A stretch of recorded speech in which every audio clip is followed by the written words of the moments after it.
تمام حضرات مل کے پڑھیں اللہم صلی علی محمد وعلی آل محمد کما صلیت علی ابراہیم وعلی آل ابراہیم انکا حمید مجید الصلاة والسلام علیک یا سیدی یا رسول اللہ الصلاة والسلام علیک یا سیدی یا حبیب اللہ الصلاة والسلام علیک یا رحمتا للعالمین وعلی آلک واصحابک یا سیدی یا خاتم النبیین۔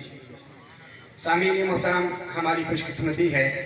کہ ہم اس مقدس آستانے پہ حاضر ہیں جس پر سارا رنگ شہنشاہ بغداد حضور شیخ عبدالقادر جیلانی الغوث السمدانی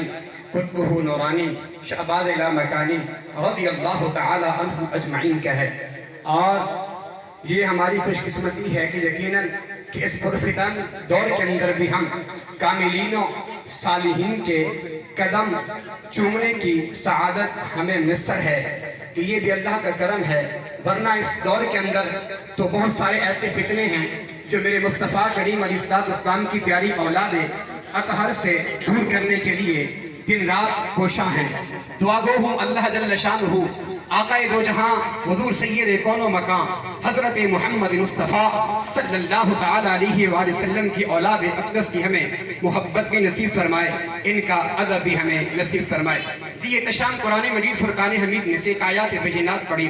اللہ جل شانہ عز برہان ارشاد فرماتا ہے، یہاں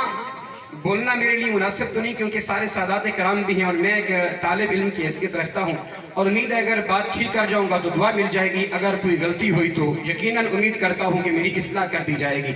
قرآن مجید فرقان حمید کے اندر حکم موجود ہے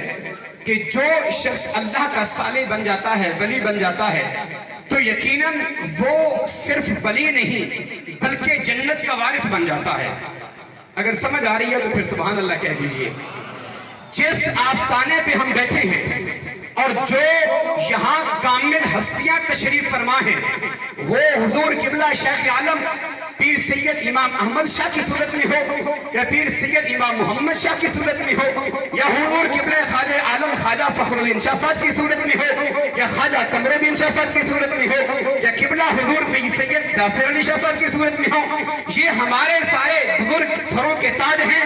انہوں نے زندگیاں اللہ اور اس کے رسول کی شریعت کے مطابق گزاری ہیں۔ ہم یہ سمجھتے ہیں کہ یہ کوئی بھی اختیار نہیں تھے،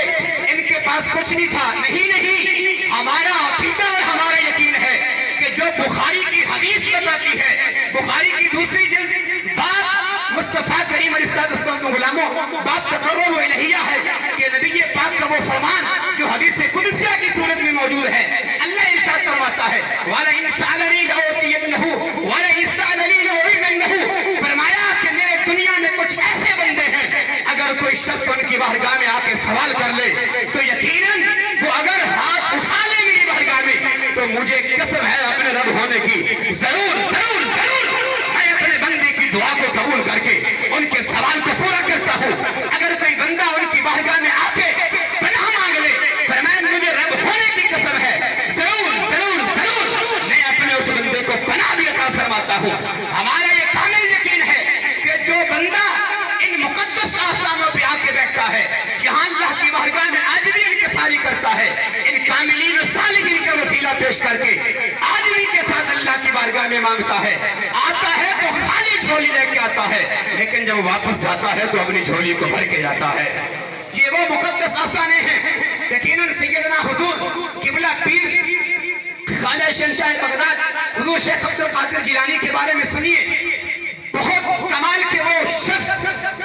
یقیناً اگر ان کا کرم ہو جائے تو دنیا آخرت سنور جاتی ہے۔ بلکہ پچھلے دنوں کے اندر ایک سوشل میڈیا پہ بھی فتنہ اٹھا، کہنے والوں نے کہا کہ دیکھو سنی مشہور بات کر دیتے ہیں کہ جناب قبر میں جاؤ گے